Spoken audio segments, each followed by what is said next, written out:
আমাদের সময় আমি চিন্তা করেছিলাম যে কিভাবে সবার থেকে দৌড়ে আমি এগিয়ে থাকব, সেটা কিন্তু এখন সেই চিন্তা নেই। এখন চিন্তা হলো গিয়ে কিভাবে আমি সুপারস্টার হব। আসলে এই কথাটা আমি একসাথে একটা মানতে পারি না। সে ভালো ছবি দিচ্ছে, যার জন্য সবার চোখে পড়ছে দেখে আপনারা বলছেন। কটা ছবি হচ্ছে আপনি বলেন, আপনি বলেন।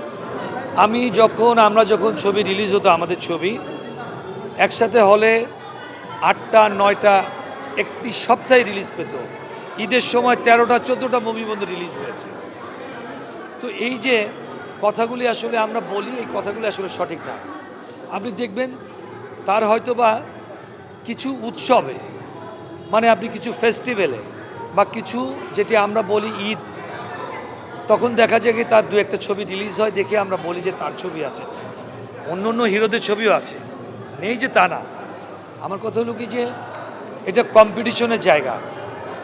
সে বেরিয়ে আসতে পেরেছে, অন্য কেউ বেরিয়ে আসতে পারেনি।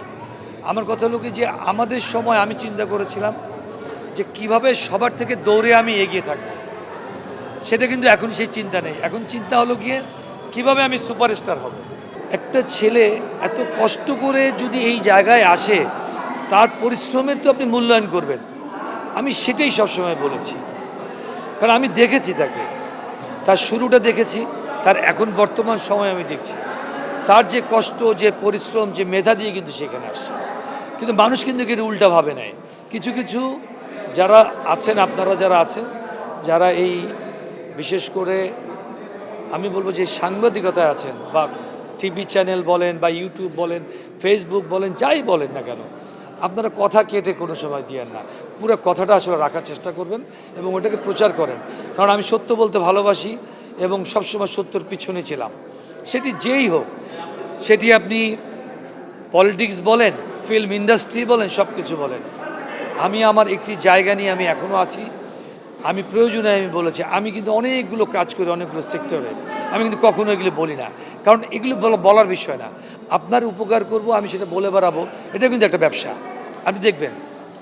সুতরাং এই ব্যবসা থেকে আমাদের বেরিয়ে আসতে হবে। দেখেন, অনুতপ্ত হই এই কারণে বা কষ্ট পাই একটি কারণে, সেটি হলো গিয়ে আমি এই শাকিল খান, আমার এই ছোট্ট নামটি কম বেশি মানুষ ভালোবেসে চিনে।